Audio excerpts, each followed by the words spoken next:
바로 물 대신 탄산음료를 마시는 것. 습관적으로 탄산음료를 마신 후 식사를 시작한다. 제가 탄산을 원체 너무 좋아해가지고 하루에 그래도 한 아침, 점심, 저녁으로 한 3-4번 정도는 이렇게 좀 제 한 모금 정도 캔 마시는 것 같아요. 한 옷가게. 여름을 맞아 화사한 색상의 옷들과 액세서리가 가득한데 이런 색은 안 입어봐가지고. 한참 동안 옷을 고르는 오늘의 주인공 황영실 씨. 제가 생각에는요, 언니 요즘에 이쪽으로 좀 해서 입으시면 좀 더 나으실 것 같고요. 한번 여기 들어가서 입어보실게요. 네. 밝은색 옷을 추천받고 용기 내 옷을 입어보는 그녀. 하지만 상의 지퍼가 잠기잖아 입을 수 없는 상태.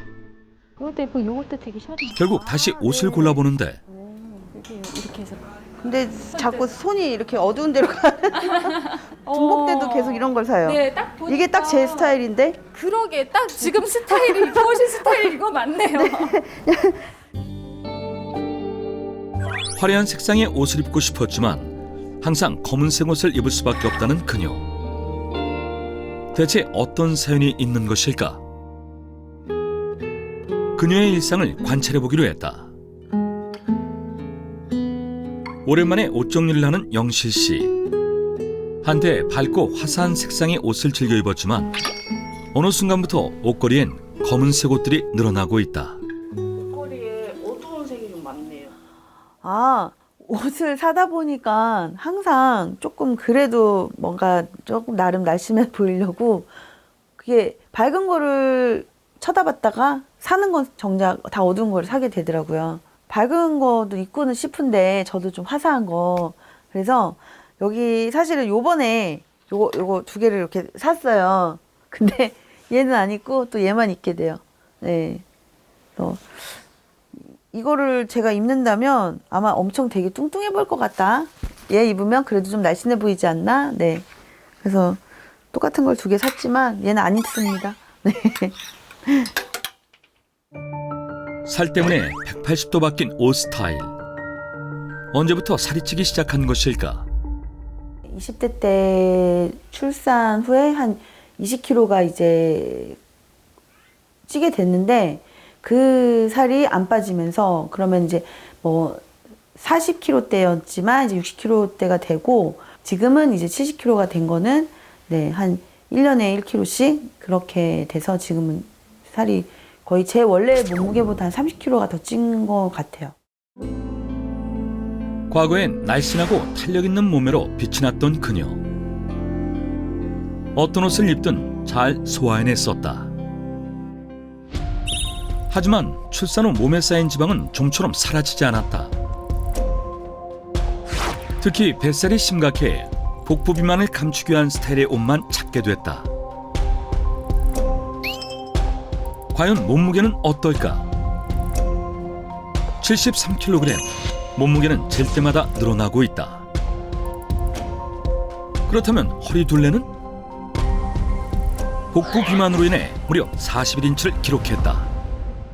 항상 몸이 이렇게 좀 살이 있었거나 학창 시절에 그랬다면 이제 잘 모르겠지만 저는 날씬해 봤던 적이 있었기 때문에 그 시선을 조금 더 많이 좀 느끼는 게 있어요.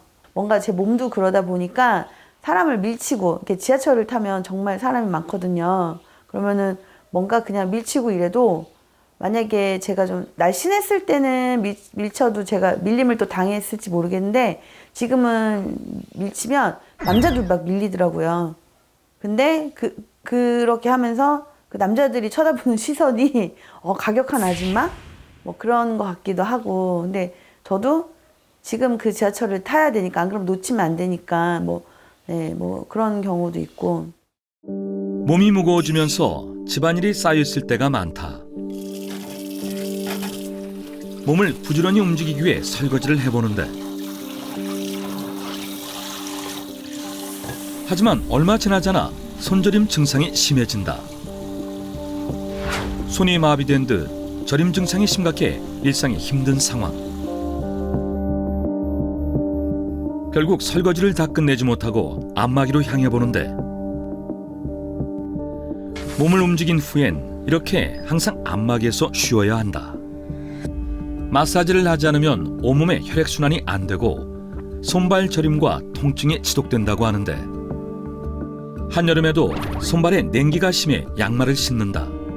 몸의 체온이 1도만 내려가도 면역력이 떨어진다는데 살이 찌면서 온몸이 위협받고 있다.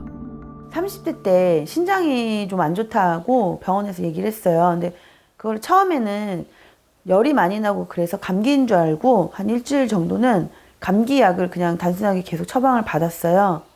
그러다가 계속 이제 낫지 않길래 열이 계속 고열도 있고 그래서 이제 다른 병원을 가보자 하고 내과 쪽으로 이제 좀 유명하신 분으로 한번 가봤어요. 근데 그때 이제 뭐 여러 가지 피 검사나 이러면서 신우신염이라고 하더라고요. 근데 저는 그게 뭔지도 몰랐어요. 뭐 흔히 들었던 신장염 뭐 이런 병명은 들었지만 신우신염이라는 병명은 그때 처음 들었고. 신우신염은 여성들에게 많이 나타나는 질환으로 방광염과 신장에 생기는 염증이다. 세균이 전신에 퍼져 생명을 위협할 수도 있는 무서운 질병으로 알려져 있는데 가벼운 감기 몸살로 생각하고 병원을 찾았다가 신우신염 진단을 받는 경우가 있는데요. 갑작스럽게 고열, 구역질, 구토가 나고 소변을 볼 때 통증이 느껴진다면 그리고 옆구리에 통증이 온다면 신우신염을 의심해 볼 수 있습니다. 신우신염의 원인균은 85%가 대장균으로 이는 방광염과도 연관될 수 있는 위험이 있습니다. 급성 신우신염에 감염됐다면 고열, 메스꺼움, 구토, 오한, 허리 안쪽이나 둘레의 통증이 동반되는데요. 반면 만성 또는 재발성 신우신염은 염증이 잦아지거나 지속적이어서 신장이 손상을 입고 신장 기능 저하를 일으킵니다. 또한 신부전이나 동맥경화성 고혈압, 콩팥에 농양이 생기는 합병증을 초래할 수 있기 때문에 각별한 관리가 필요합니다. 살이 찐 후 몸에 이상 신호가 찾아오자 식단 관리는 더욱 중요해졌다.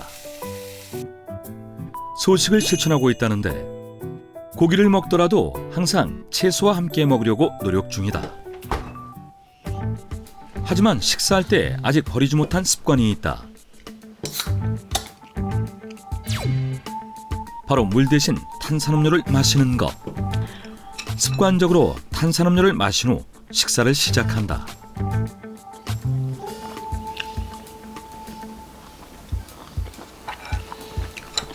하지만 적은 양의 식사도 다 먹지 못한 채 숟가락을 내려놓는데 어머니, 네. 되게 많이 남았는데 다 드신 거예요? 아, 제가 좀 잇몸이 안 좋아서 많이를 막 잘 못 씹어요. 그래서 웬만하면 그냥 국물 있으면 국물이나 밥 먹고 지금 이렇게 뭘 씹어야 되면 좀 사실 많이 못 먹게 되더라고요. 근데 물이 아니라 계속 탄산음료 드시나요? 아, 네. 물도 마시기는 하는데 제가 탄산을 원체 너무 좋아해가지고 하루에 그래도 한 아침, 점심, 저녁으로 한 3-4번 정도는 이렇게 좀 제 한 모금 정도 캔 네, 마시는 것 같아요. 다이어트를 위해 노력하지만 아직 버리지 못한 식습관. 그녀의 몸은 현재 어떤 상태일까? 체성분 검사와 혈액 검사 등 정확한 진단을 해보기로 했다. 체성분 분석하고 각종 이제 혈액 검사 진행하셨는데요. 한번 결과를 알려드리자면요. 체중을 놓고 봤을 때 체지방량이요.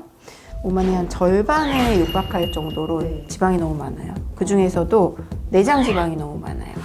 내장 지방 레벨이 너무 높아서 사실 심각한 정도의 내장 비만이다. 이렇게 생각하시면 될 것 같아요.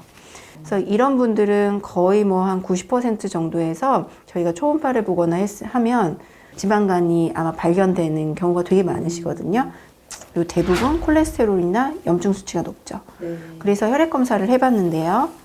먼저 콜레스테롤하고 염증 수치가 참 중요한데요. 지금 상황에서는요. 좋은 콜레스테롤과 나쁜 콜레스테롤로 나뉘는데 나쁜 콜레스테롤이 좀 높은 상황이세요. 주의 관리가 필요한 단계이시고요. 특히 몸 안에 염증 수치라고 할 수 있는 CRP라고 하는 게 있거든요. 그것도 약간 중등도로 높은 정도로 나왔어요. 그게 염증 수치라는 게 제가 막 좀 몸이 붓거나 이러는 게 좀 엄청 좀 심해요. 그렇죠. 네. 지금도 보면은 눈 계속, 주변이 굉장히 네, 부어 조금 있으시거든요. 부어요, 계속 조금. 그 부종, 말씀하시는 부종이라는 게 결국엔 염증이에요. 아, 예. 그러니까 우리 몸에 염증 물질이 과도하게 축적이 돼서 네. 이게 뭔가 순환이 되고 배출이 돼야 되는데 쌓이다 보니까 붓는 거거든요. 그래서 제가 이렇게 손발 저리는 것도 좀 되게 그렇죠. 심해요. 예. 하는 게 일상에서도 네. 항상 저리는 게 좀 있거든요. 말씀하시는 증상 모두 몸 안에 염증이 많다는 증거예요. 예. 생활 습관의 교정이라든지 뭐 치료가 필요한 단계이신 거예요. 네. 비만과 염증의 악순환으로 인해 몸 구석구석 이상 신호가 온 그녀. 심각한 비만과 온몸을 병들게 한 염증. 비만과 염증의 악순환이 지속되는 원인은 무엇일까? 비만으로 인한 지방이 많아지면 지방세포에서 염증 물질이 분비되는데요. 이러한 염증 물질은 만성 염증으로 발전하게 됩니다. 염증 물질은 혈관을 따라 이동하면서 조직과 장기를 손상시켜 다양한 전신 질환을 유발하기 때문에 잘 관리하셔야 합니다. 특히 한 곳에 머물러 있지 않고 몸속 구석구석 돌아다니면서 세포를 공격하고 장기를 망가뜨려 각종 질병을 유발할 수 있습니다. 만병의 근원으로 통하는 염증. 만성 염증은 흡연, 고지혈증, 스트레스 등 그 원인이 다양하다. 또한 만성 염증은 비만의 씨앗이 될 뿐만 아니라 고혈압, 심장병, 당뇨 등 다양한 질병의 원인이 된다. 만성 염증은 섭취하는 음식으로도 유발할 수 있는데 붉은색 고기, 밀가루 음식 등이 만성 염증을 일으키는 원인이 되며 등푸른 생선과 통곡물, 불포화 지방산이 함유된 식품 등은 만성 염증 수치를 낮추는 데 도움이 될 수 있다.